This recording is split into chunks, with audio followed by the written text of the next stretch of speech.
Vamos começar? Bom, boa tarde, conselheiros e conselheiras. Boa tarde. Declaro aberta a 1000ª, 147ª sessão do Conselho Municipal do Rio de Janeiro, que hoje se constitui em plenária pública. Agradeço a presença de todos, membros desse colegiado, aos presentes em nossa sede e aos que nos assistem pelo canal do YouTube. Hoje trataremos dos seguintes assuntos. Os membros desta casa decidiram realizar, pelo menos uma vez por quadrimestre, uma ação de formação que permita a todos que tenham melhor atuação como conselheiros municipais de educação. Nossa primeira ação ocorreu no dia 20 do mês corrente, em que participamos de uma formação que chamamos Conhecendo os Atos Normativos e Compreendendo seus efeitos no Sistema Municipal de Ensino do Rio de Janeiro. Mais adiante, a conselheira Ana César divulgará os resultados dessa capacitação com base na avaliação interna dos conselheiros. Também nesta sessão, examinaremos dois pareceres, sendo o primeiro relacionado à creche Lua de Cristal e o segundo à Escola Suíço Brasileira. Feitas as considerações iniciais, concedo a palavra aos conselheiros para fins de informe. Peço que não ultrapassem o limite de 2 minutos. Os interessados em fazer uso da palavra podem fazer suas inscrições, bastando levantar a mão, que a secretária executiva desta casa, Conceição Madeira, irá registrar os nomes e organizará as falas. Conceição, por favor. Diogo, Zé Carlos,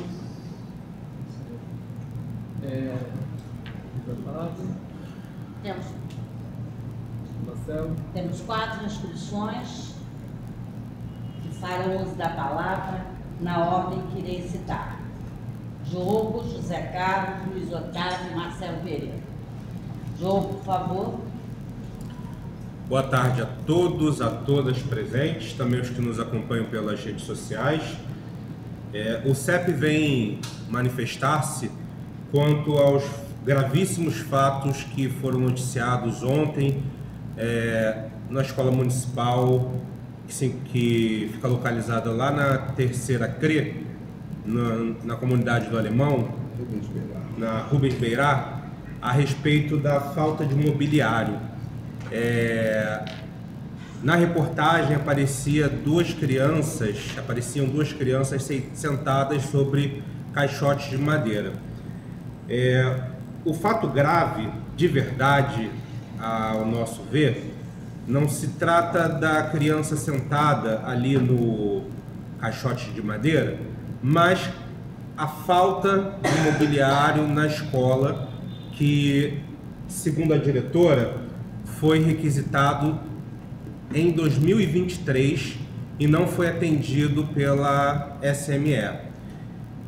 Hoje a diretora foi afastada, hoje foi iniciada uma sindicância, então nós queremos aqui apresentar o nosso desapontamento com essa saída dada, porque a diretora ela fez a solicitação do mobiliário, mas como a situação extrapolou para a mídia, a solução foi afastar a diretora e não apenas resolver os problemas da escola. A escola tem hoje 5 turmas sem professor. Isso porque essa diretora estava em sala de aula, o adjunto está em sala de aula, há elementos da CRE em sala de aula. Então é uma escola com diversos problemas, uma escola que hoje não abriu por conta das operações policiais. Então nós, o Sindicato Estadual dos Profissionais de Educação, não acreditamos que arrumar alguém para servir de bode expiatório seja a solução para apresentar à mídia, apresentar à sociedade como a solução para os problemas. Precisamos de uma intervenção, sim, mas sem penalizar quem está lá como membro da comunidade escolar. Então fica aqui a nossa reclamação oficial quanto aos problemas que enfrenta aquela unidade escolar e quanto à solução providenciada pela SME. Obrigado. Obrigada. Passo a palavra agora ao conselheiro José Carlos. Bem, boa tarde a todos e todas, aos conselheiros, né, e aos nossos presentes. Quero me reportar à educação de jovens e adultos. Os dados do INEP, divulgados semana passada, mostram que nós temos 68 milhões de brasileiros sem educação básica completa. Estamos levantando os dados da cidade e do estado do Rio de Janeiro. Os últimos números que nós temos é de final de 22. Traremos esses números em breve para discutirmos, porque inclusive já está programado discutirmos as questões da educação de jovens e adultos dentro da territorialidade do município do Rio de Janeiro. Mas uma questão curiosa foi essa ocorrida há uma semana atrás aqui nesse espaço, na Rua General Canabarro, aqui ao lado das nossas instalações, em que um confronto entre policiais e suspeitos vitimou com balas perdidas 2 estudantes da noite. 2 estudantes trabalhadores saindo da aula, se viram diante daquela situação e foram alvejados por aquele confronto. Então, o que esse relato tem a ver com a primeira questão dos números da EJA? Nós temos, nas últimas oportunidades em que a Câmara de Políticas Públicas tem se reunido, chamado a atenção para a questão da intersetorialidade. Lógico que não é papel das secretarias de segurança, das secretarias de educação, cuidar diretamente da segurança pública. Mas os problemas da segurança pública afetam, como o Diogo aqui acabou de lembrar, demais o trabalho e o funcionamento da educação. No caso da educação de jovens e adultos, isso já vem de longe. É um desestímulo para muita gente estudar. Nós sabemos que a maior parte das ofertas de educação de jovens e adultos na cidade do Rio de Janeiro se encontram no turno da noite. E é por isso que a gente insiste que essa discussão ela tem que provocar um movimento intersetorial da Secretaria Municipal de Educação e outros entes para admoestar a segurança pública, a assistência social, o transporte e outros setores da administração pública, porque se não o fizermos, mesmo com todos os investimentos e a nossa boa intenção, nós não garantiremos o direito à educação a todos. Obrigado, Zé Carlos. Próximo inscrito, o conselheiro Luiz Otávio. Boa tarde. É um informe mais no sentido de ressaltar protocolos nossos internos no Conselho. Hoje é uma sessão plenária, a gente tem a participação de público externo e acho que nunca é demais ressaltar que a sessão não pode ser gravada nem do ponto de vista de vídeo, nem de voz. A sessão é gravada pela equipe técnica que acompanha com autorização de todos os conselheiros. Acho que nunca é demais falar, porque a gente tem pessoas, a gente tem um prazer de receber pessoas que estão aqui para receber na plenária, mas é bom ressaltar isso porque não é permitido a gravação da sessão. Obrigado, Luiz. Mais algum? E para concluir, Marcelo Pereira. Boa tarde a todos e a todas. Eu vou retirar a minha fala, porque também não era um informe, mas me senti bastante contemplado com o que o Zé Carlos e o Diogo trouxeram acerca da insegurança que nós vivemos no Rio de Janeiro e todas essas operações policiais que afetam diretamente a educação. E aí eu acho que a fala do Zé e do Diogo, por si só, já contempla bastante aquilo que eu queria falar. Obrigado. Mais alguém? Nenhum outro conselheiro inscrito. Para finalizar, alguém deixou de fazer sua fala? Esqueci de garantir a palavra a alguém? Tá.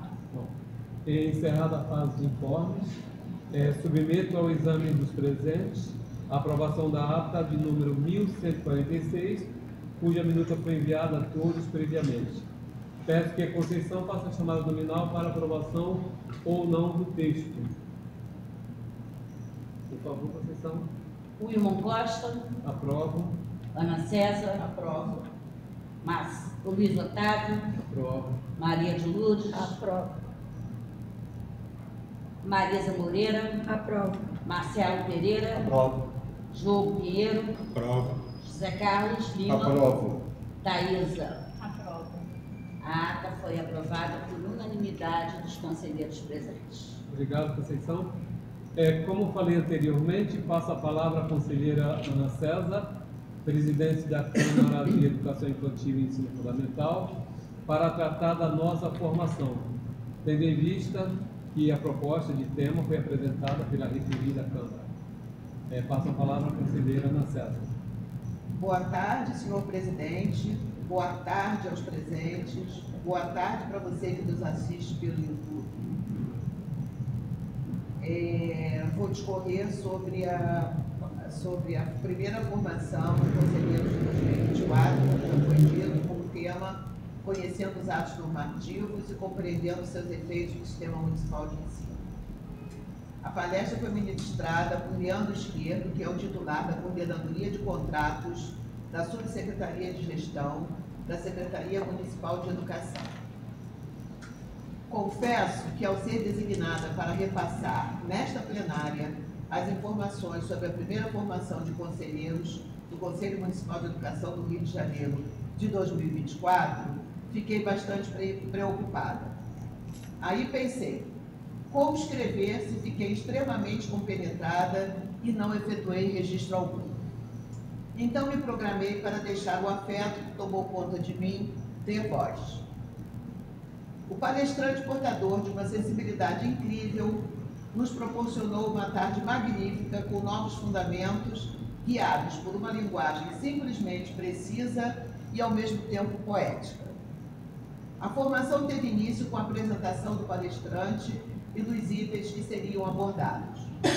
A seguir, 2 slides nos levaram a uma reflexão carregada de novos conhecimentos.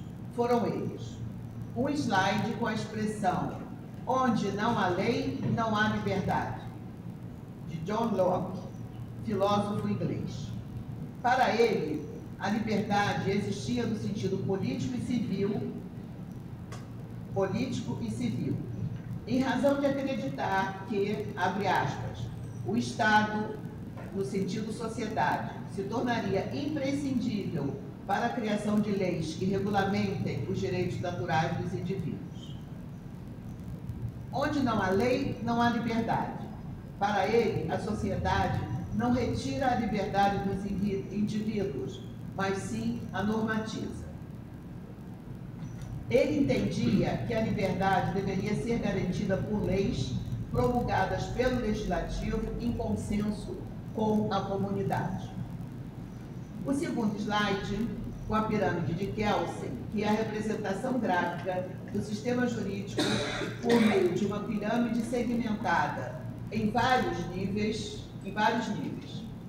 Ele é um sistema em que no topo estão as leis que possuem o maior peso e abrangência no país, e abaixo os outros tipos de leis, sempre respeitando a ordem de importância e poder. A partir daí, foi feito um vínculo interessante com o primeiro slide, relativo à necessidade das leis, apresentando a hierarquia do ordenamento jurídico da pirâmide de Kelsen. No ápice da pirâmide de Kelsen, temos, lá no alto, na primeira parte, a Constituição. Abaixo, emendas constitucionais e tratados internacionais sobre direitos humanos. Todas as formas de discriminação racial, discriminação contra a mulher, direitos da criança, tortura e outros tratamentos ou penas cruéis, desumanas ou degradantes, alimento seguro e saudável. Um parêntese. Tamanho foi o interesse despertado que tão logo pude, pesquisei de onde vinham os tratados que descobri que todos se encontram sob um manto do Pacto Internacional dos Direitos Econômicos, Sociais e Culturais, chamado PIDESC. Prosseguindo na hierarquia, no terceiro temos as leis complementares, no quarto, leis ordinárias, no quinto, medidas provisórias, no sexto, decretos legislativos, no sétimo, resoluções. 8, demais atos infralegais, tais como decretos regulamentares, instruções normativas, portarias, dentre outros. Acreditem, o mais importante dos vínculos veio também no segundo slide, quando o palestrante ultimou a importância das leis, entenda-se legislação, com a hierarquia da legislação, pirâmide de Kelsen, fazendo uma correlação com as casas de leis. No âmbito municipal, a Câmara dos Vereadores. No âmbito estadual, a Assembleia Legislativa. No âmbito federal, o Congresso Nacional. Então, ouçam. Onde não há lei, não há liberdade. Traduzindo, legislação. Pirâmide de Kelsen apresenta a hierarquia da legislação. E o Congresso Nacional, Casa das Leis. Mas não foi só isso. O mais relevante, provocador, excitante, expressivo, foi trazer até nós, conselheiros, o elo entre os três elementos supracitados e o que representa o prédio do Congresso Nacional, obra predileta do arquiteto Oscar Niemeyer. Um palácio caracterizado por duas cúpulas que representam os plenários da Câmara dos Deputados, virada para cima, convexa, maior porque possui um número maior de representantes do povo, deputados, e do Senado, virada para baixo, côncava, menor porque tem um número menor de senadores que representam os estados da nação, e ainda 2 prédios verticais de 28 andares, onde funcionam as administrações das 2 casas legislativas. Ambos os prédios que ficam entre as duas, a côncava e o côncavo e o convexo, unidos por uma passarela formando a letra H, uma alusão aos conceitos de homem, honra e honestidade.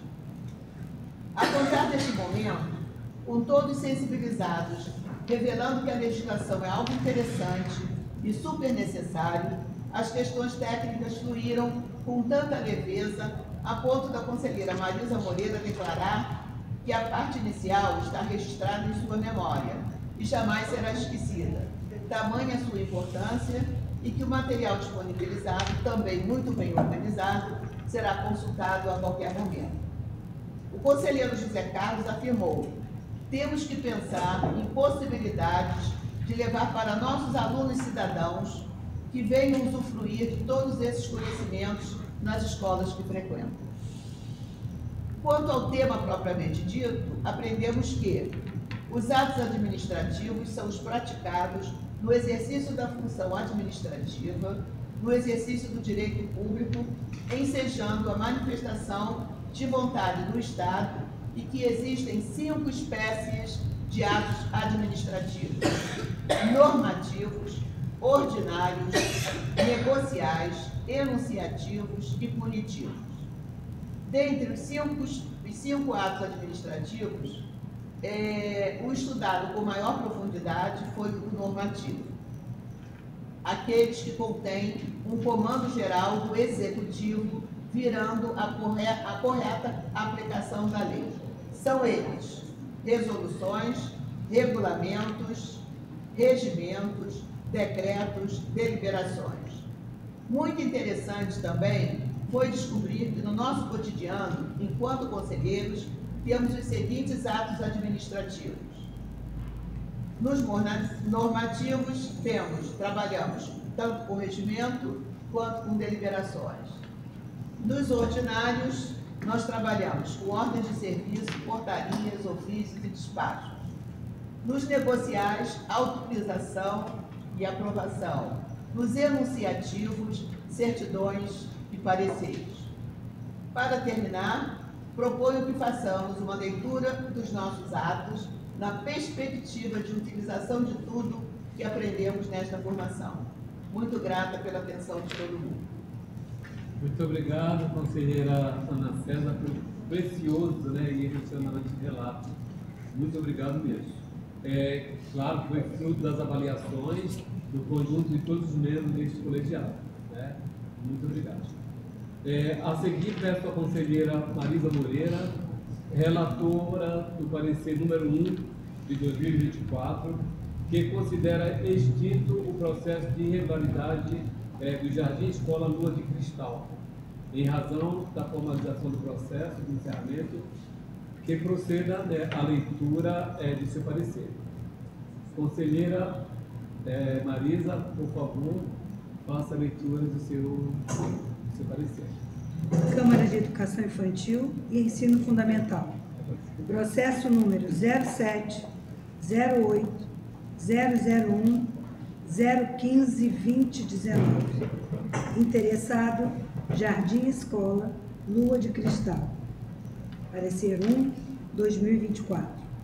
Considera extinto o presente processo de irregularidades do Jardim Escola Lua de Cristal mediante a formalização de processo de encerramento das atividades por sua representante legal.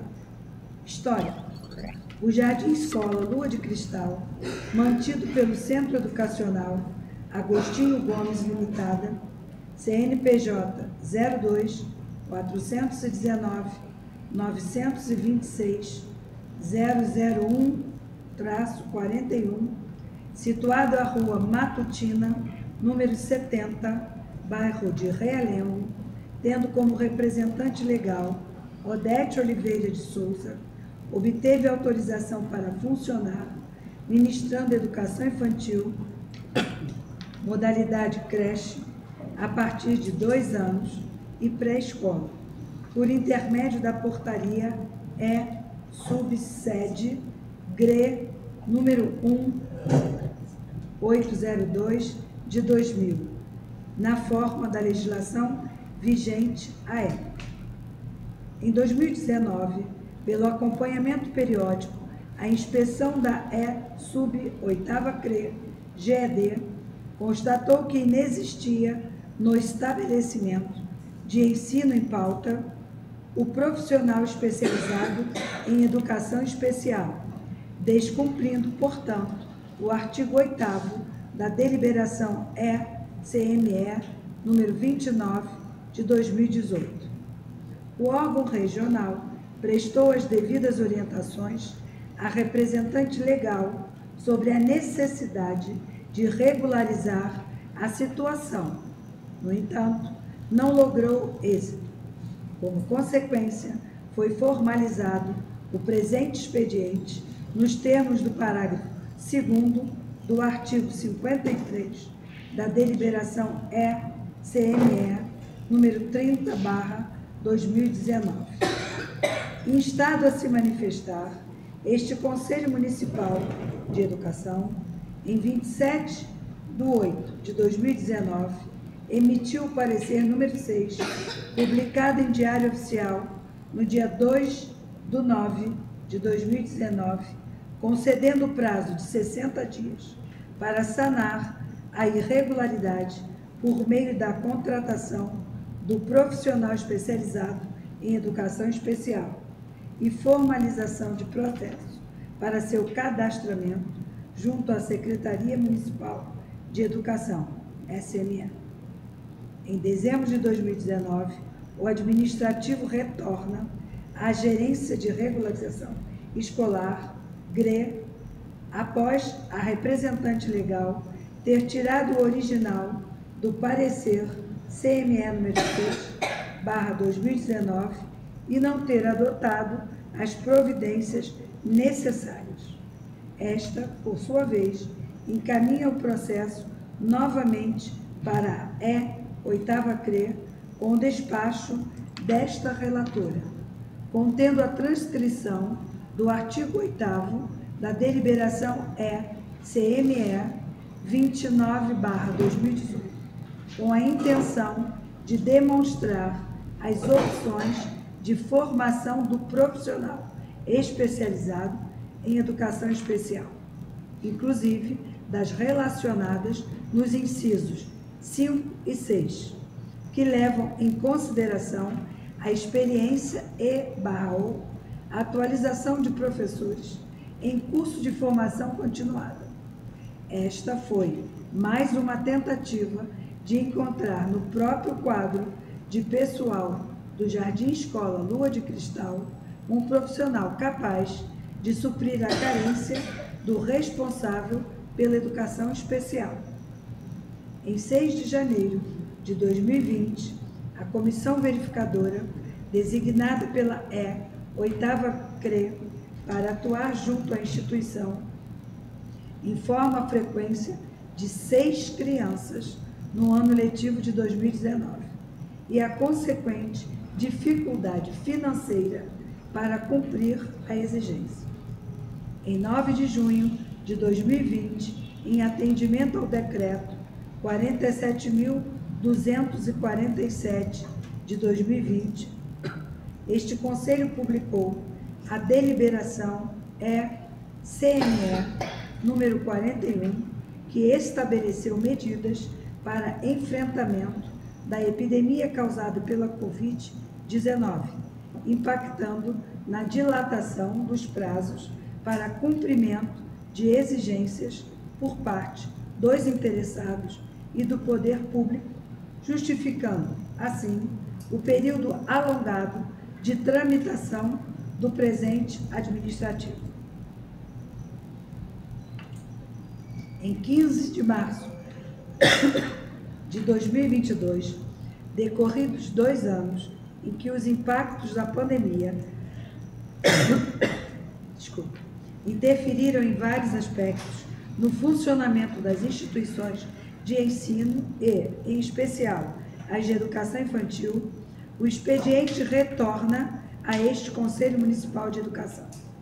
Após análise atenta do expediente, esta relatora o restitui à 8ª CRE, solicitando que a inspeção verificasse se as atividades do estabelecimento estavam encerradas, posto que, antes da pandemia, final de 2019, já existiam dificuldades financeiras que poderiam ter se agravado durante a pandemia. Solicitou ainda que, se constatado tal encerramento, a senhora Odete Oliveira de Souza fosse orientada a formalizar processo sob pena de que, não fazendo, teria por encerrada as atividades de júri por este colegiado. Sendo assim, a comissão verificadora, designada e modificada pela portaria 8ª CRE, número 14, de 21 de novembro de 2022, composta por Ana Flávia Teixeira Moreira, matrícula 12/254940, dígito 0, Silvia Valéria de Assis Henriques, matrícula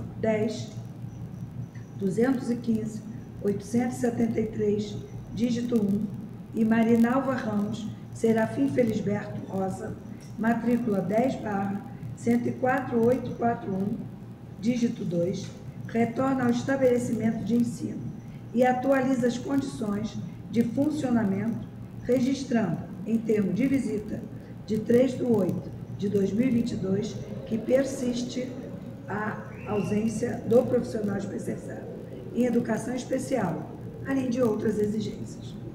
Embora a inspeção tenha sido realizada em 3/8/2022, documento 5, a comissão verificadora somente emite o relatório, folha 31, em 15/12/2022, onde ratifica a manutenção das irregularidades na instituição e, em atendimento à orientação prestada por esta relatora, a comissão verificadora registra que, em face das diversas tentativas de regularização, a comissão verificadora solicita que a representante legal dê entrada em processo de encerramento das atividades de educação infantil.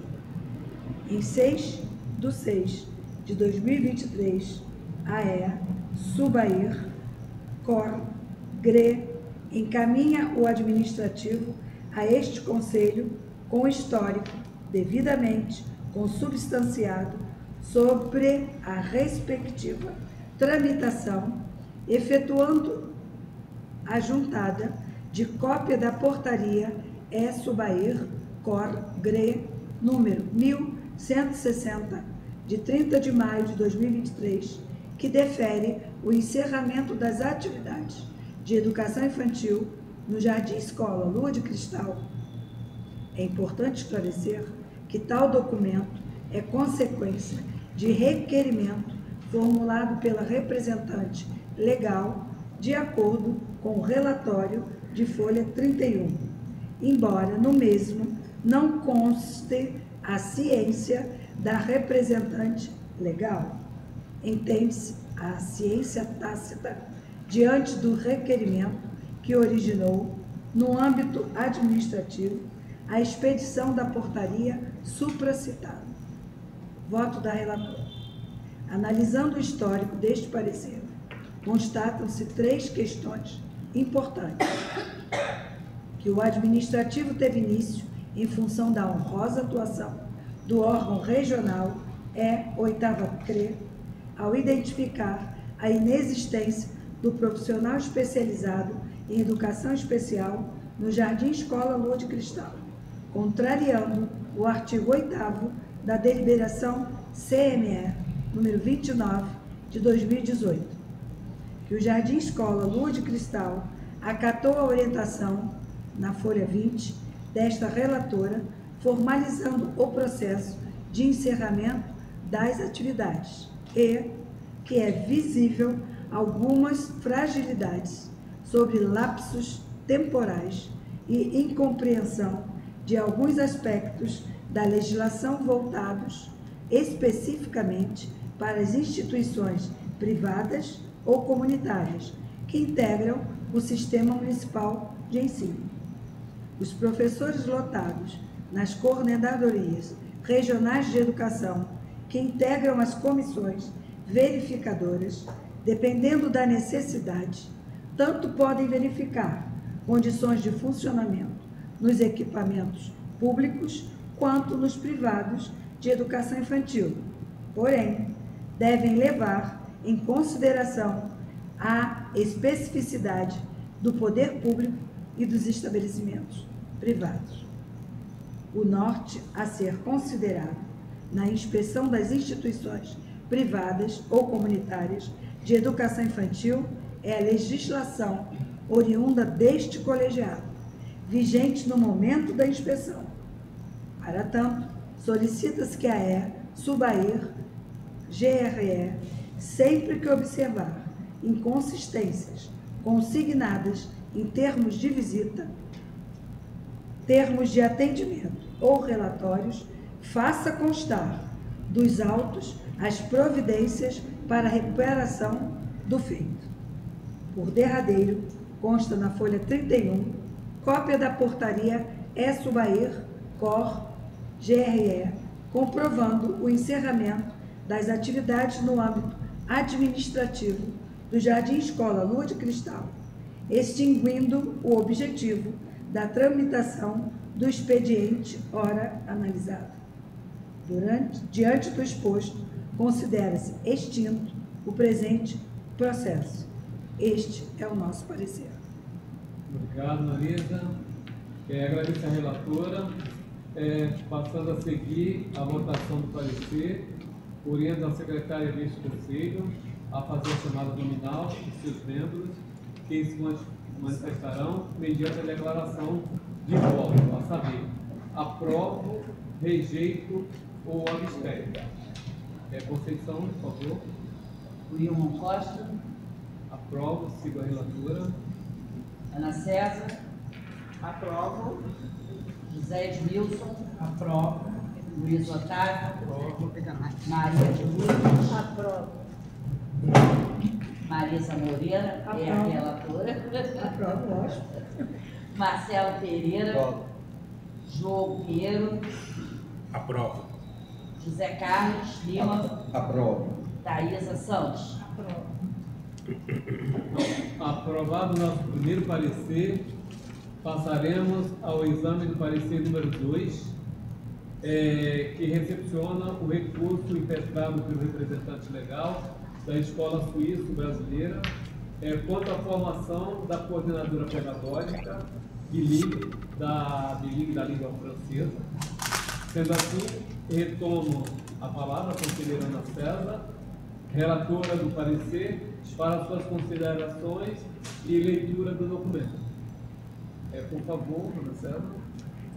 Bom, a emenda do vice-presidente já deu, eu começarei pelo histórico. A senhora Carolina Vieira, CPF 100-268-25767, representante legal, segundo a estrutura da empresa, diretora geral, CEO, da Escola Suíço-Brasileira, Rio de Janeiro, by SIS, Swiss International Schools, mantida pela pessoa jurídica de mesmo nome, CNPJ número 10.83230/00361, situado à estrada do Solimã, número 400, do bairro da Barra da Tijuca, dirige-se a este Conselho por meio de correio eletrônico para solicitar que seja analisada a documentação referente à formação de Andréia Gomes de Carvalho, constante do processo SME PRO 2023/59795, indicada para exercer o cargo de coordenadora pedagógica bilíngue da língua francesa, abre aspas, em razão de discordar da análise feita pela 7ª CRE de que a mesma não atende ao disposto no artigo 27 da deliberação 56 de 2023, fecha aspas. Acrescenta ainda que a secretária escolar obteve a informação de que, abre aspas, não há previsão na deliberação número 56 para recursos nos processos administrativos de cadastramento de equipe técnico-administrativa. Por fim, a requerente transcreve uma mensagem recebida por correio eletrônico, na qual consta a exigência de atendimento na íntegra ao inciso 2 do artigo 27, que consiste na apresentação de licenciatura, abre aspas, acrescida, grifo da 7ª CRE, de pós-graduação estrito sensu ou lato sensu, com o mínimo de 360 horas, ou que se realize a indicação de outro profissional.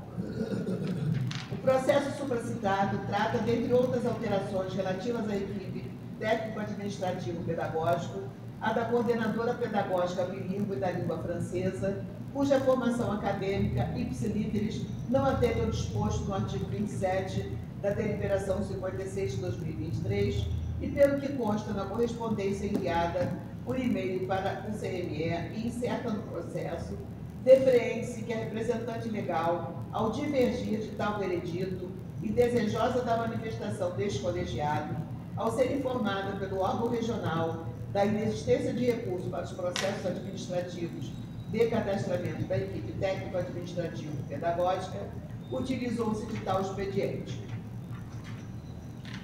A documentação relativa à formação acadêmica de Andréia Gomes de Carvalho, constante no processo, é a seguinte: diploma de curso de formação de professores, expedido pelo Colégio da Companhia de Santa Teresa de Jesus, Rio de Janeiro. Diplôme supérieur d'études françaises, 3e degré, expedido pela Universidade Pública da França, Université Nancy. Tradução do diploma supérieur d'études françaises, 13e degré, por tradutora pública juramentada, registrada no 10º ofício de notas, Rio de Janeiro, capital, número 214, L2/F02, que atesta a conclusão do diploma superior de estudos franceses, expedido na Universidade Pública da França.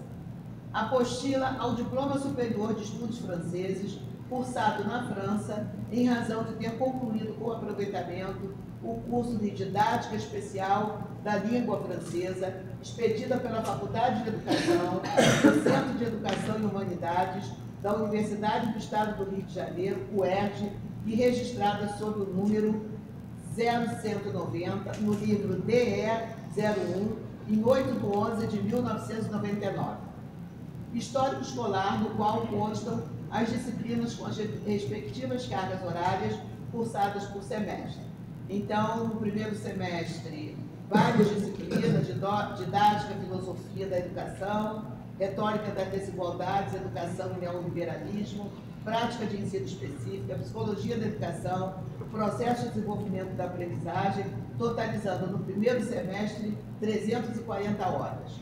Segundo semestre de 1998, prática de ensino novamente, sociologia da educação, o cotidiano escolar, uma prática social em construção, prática de ensino específica, educação e saúde, total do semestre 270 horas. Primeiro semestre de 1999, estrutura e funcionamento de ensino, 30 horas, políticas públicas em educação, 30 horas. Antes de tratarmos da apreciação do pedido formulado diretamente, voto da relatora. Antes de tratarmos da apreciação do pedido formulado diretamente a este Conselho, duas questões significativas reveladas no histórico do parecer necessitam de esclarecimentos. Uma de natureza ampla, que extrapola a matéria educacional, e outra de natureza educacional bem específica. Tratando da questão de natureza ampla, obrigatoriamente nos reportamos ao direito inalienável previsto no inciso 34 do artigo 5º da Constituição da República Federativa do Brasil, de 1998, abaixo transcrito, no qual consta que todos os cidadãos têm direito de petição. Artigo 5º. Todos são iguais perante a lei, sem distinção de qualquer natureza, garantindo-se aos brasileiros e aos estrangeiros residentes do país a inviolabilidade do direito à vida, à liberdade, à igualdade, à segurança e à propriedade, nos termos seguintes. Inciso 34. São a todos assegurados, independentemente de pagamento de taxas, o direito de petição aos poderes públicos em defesa de direitos ou contra ilegalidade ou abuso de poder. A linha B. A obtenção de certidões e repartições públicas para a defesa de direitos e esclarecimento de situações de interesse pessoal.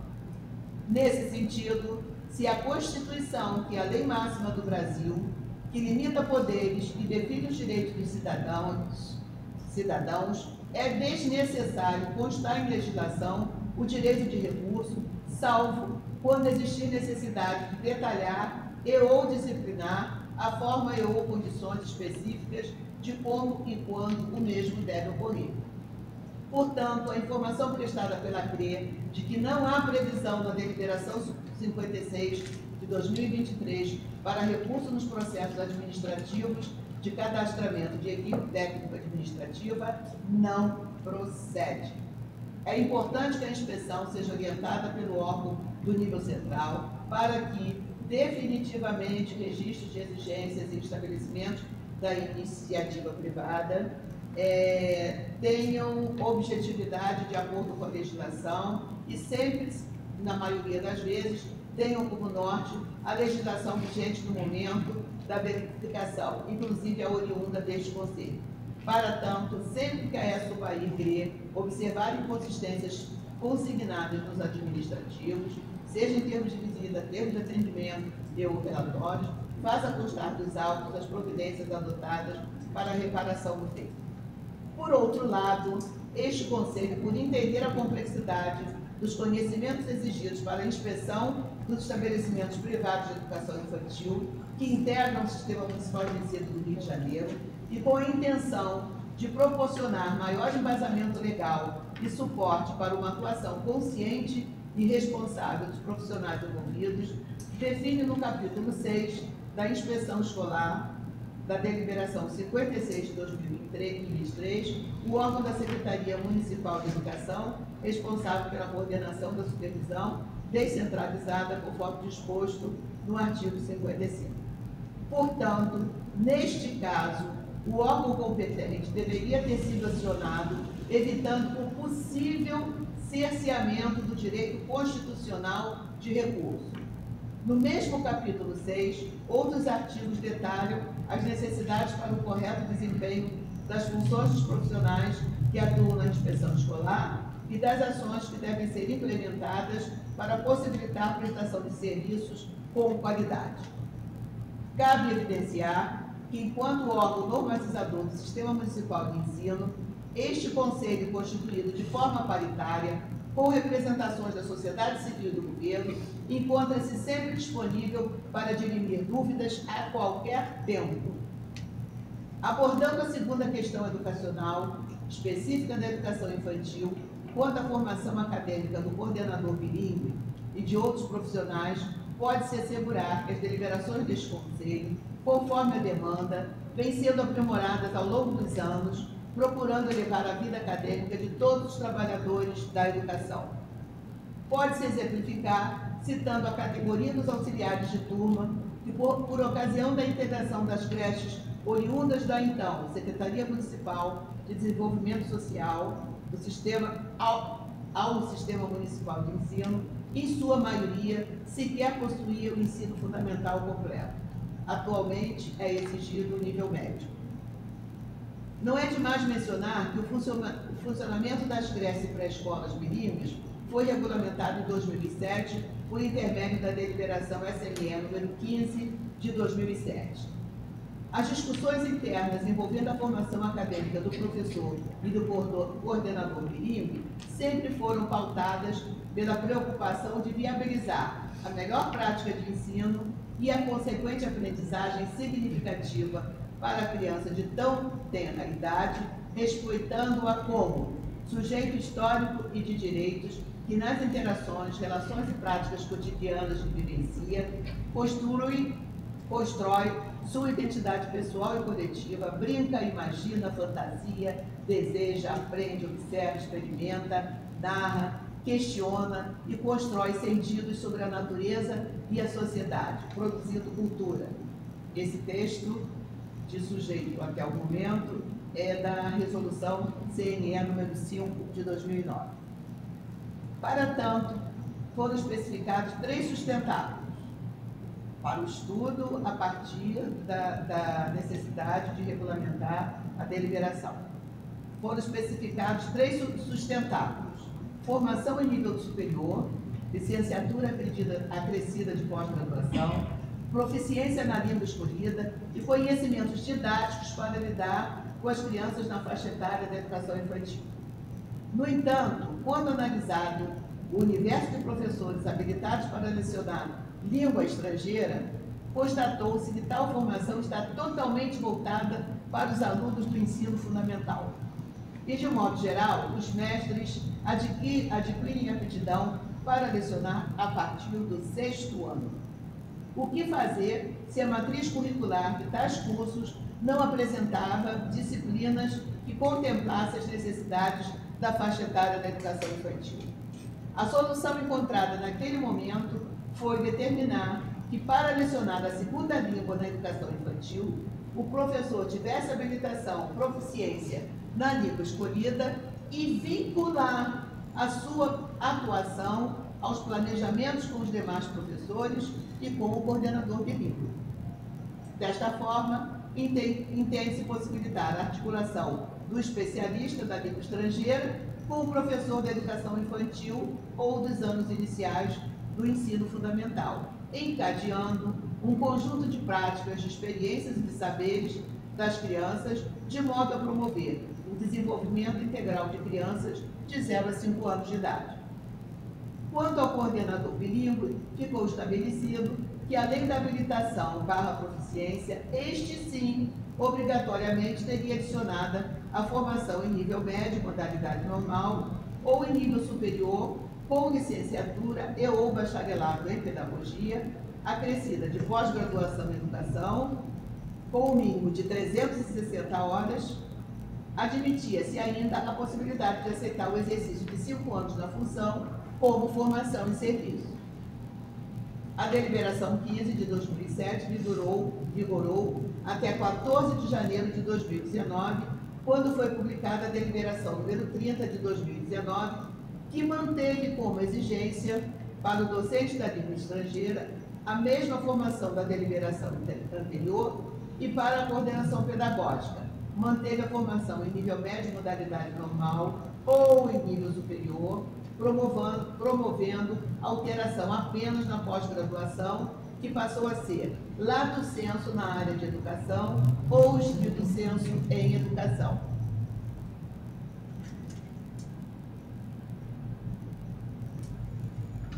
Observa-se que durante sua vigência, apesar das intenções do colegiado estarem voltadas para a melhor qualificação dos docentes e coordenadores, infelizmente o objetivo não foi alcançado, pois constatou-se que a exigência de pós-graduação, lato sensu na área de educação ou distrito sensu em educação, na prática não foi atendida, porque tivemos postulantes ao cargo com as mais diversas formações em nível superior, acrescida de pós-graduação na área de educação, porém, em sua maioria, com uma visão ampla, não ligada às especificidades da educação infantil. E aí eu cito aqui o artigo 27,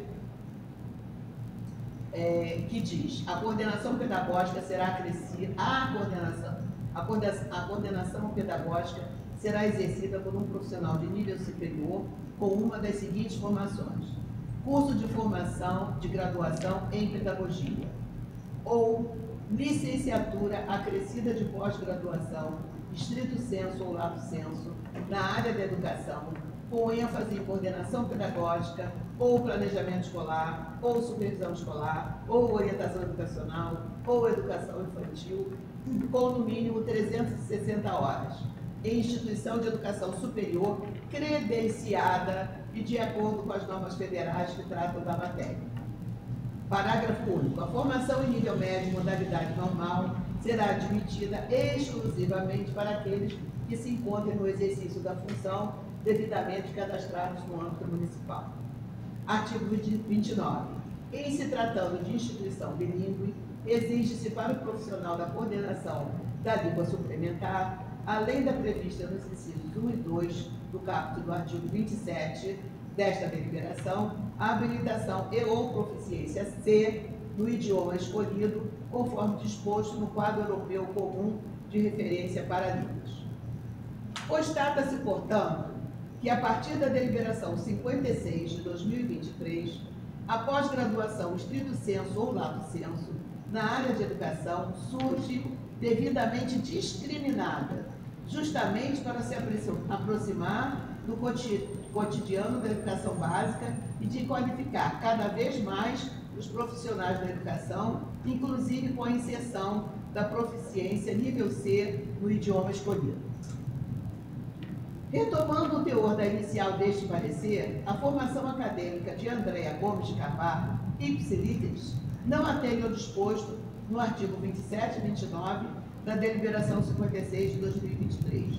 No entanto, verifica-se a permanência dos 3 pressupostos mencionados em todas as deliberações: formação em nível posterior, licenciatura acrescida de pós-graduação, proficiência na língua escolhida e conhecimentos didáticos para lidar com as crianças da faixa etária de educação infantil.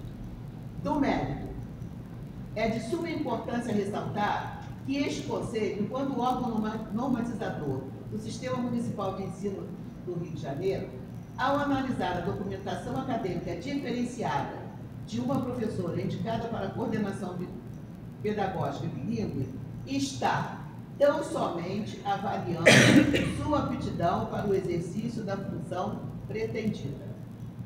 Encontra-se nos autos a seguinte documentação da profissional indicada para o exercício da coordenação bilíngue da língua francesa, que passamos a examinar. Diplômé supérieur d'études françaises, 3e degré, expedido pela Universidade Pública da França, Université Nancy. O documento supracitado contempla os propósitos 1 e 2.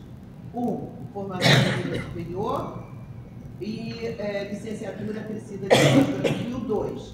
Proficiência na língua escolhida. Em razão de constar na tradução abaixo transcrita por tradutora pública juramentada a atestação da conclusão do Diploma Superior de Estudos Franceses expedido pela Université Nancy, ao mesmo tempo que contempla a exigência de proficiência nível C2, não apenas C, C2, na língua francesa, de acordo com o quadro europeu comum para línguas. Vou ler o que está escrito na tradução. Tradução do Diplômé supérieur d'études françaises, 3e degré, por tradutora pública juramentada, registrada no 10º ofício de notas da capital, que atesta a conclusão do Diploma Superior de Estudos Franceses expedido pela Universidade Pública Université de Nancy. Apostila ao diploma supracitado de complementação pedagógica em razão de ter concluído o curso de didática especial da língua francesa com 670 horas, conforme legislação da época, cursada na Universidade do Estado do Rio de Janeiro e devidamente registrada na instituição.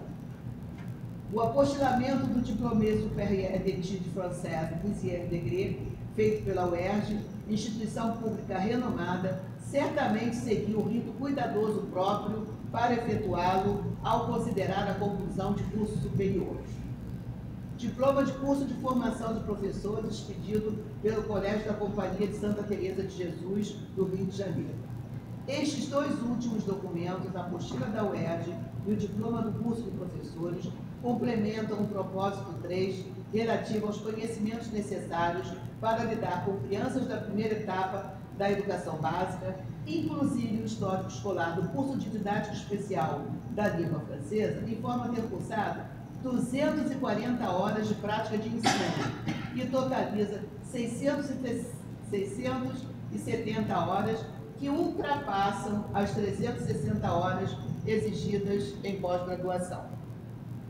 Neste sentido, recepciono o recurso interposto pela representante legal da Escola Suíço-Brasileira do Rio de Janeiro, senhora Carolina Vieira, CPF 100 268-257-67, para que Andréa Gomes de Carvalho seja cadastrada como coordenadora bilíngue da língua francesa, tendo em vista que a sua formação acadêmica atende plenamente os objetivos delineados por este CME para a função de coordenadora. E autorizo que a ESUBAI/POR/GRE efetue o cadastramento de Andréa Gomes de Carvalho como coordenadora bilíngue, fazendo constar no respectivo ato o número deste parecer com data de publicação. Este é o nosso parecer. Obrigado, César. Encerrada a leitura, declaro o regime de votação, solicitando à secretária que faça a apuração dos votos. Devo lembrar que usaremos as mesmas expressões, né? Aprovo, rejeito ou abstenho. Wilman Costa. Aprovo. Ana César. Aprovo. José Edmilson. Aprovo. Luiz Otávio. Aprovo. Maria de Lourdes. Aprovo.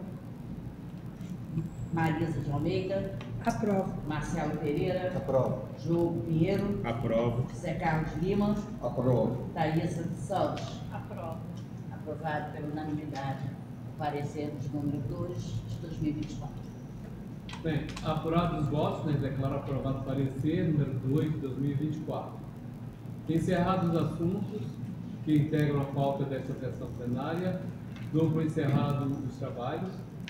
Agradeço a presença de todos, convidando-os antecipadamente para a plenária pública do mês de março, que ocorrerá no dia 26 de março, né, do próximo mês, às 15 horas, presencialmente nessa sede, na Rua Mata Machado, número 15, Maracanã, ou pelo nosso canal do YouTube, e convido a todos E até lá.